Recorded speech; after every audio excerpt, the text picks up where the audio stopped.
La Calle, maestro.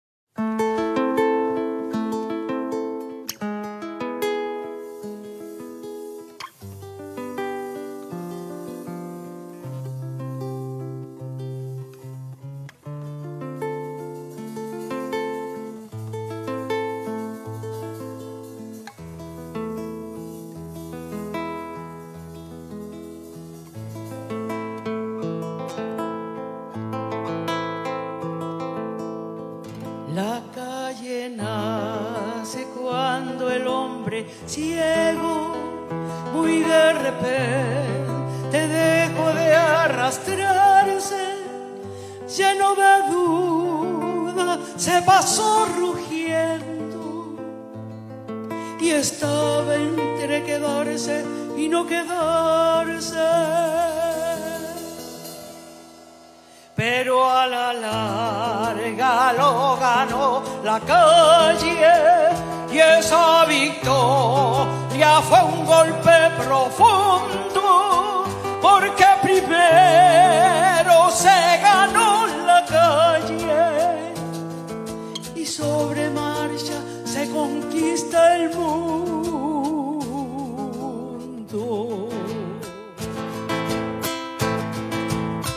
Es como un duro libro abierto y ancho, y si te lanzas puedes comprender que el hombre nace de un viejo compadre y que por la calle tú podrás vencer.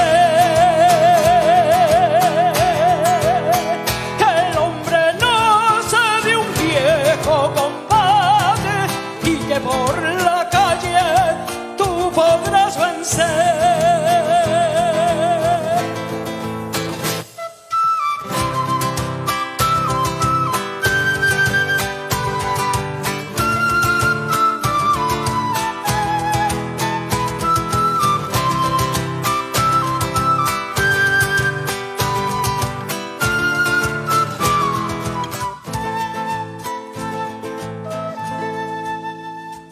Es en la calle en que se cuecen habas, es en la calle en que está la cosa. Allí hay guarenes con palos de luma, tratando de linchar las mariposas. La calle fue la casa del furioso y los furiosos bajan a la calle para que allí, corriendo sobre el fuego, podamos esperar que el mundo estalle. Que estalle como una mortal corona, que vaya iluminando oscura escoria,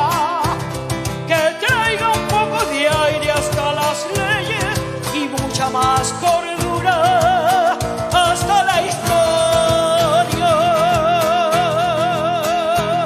que traiga un poco de aire hasta las leyes y mucha más cordura.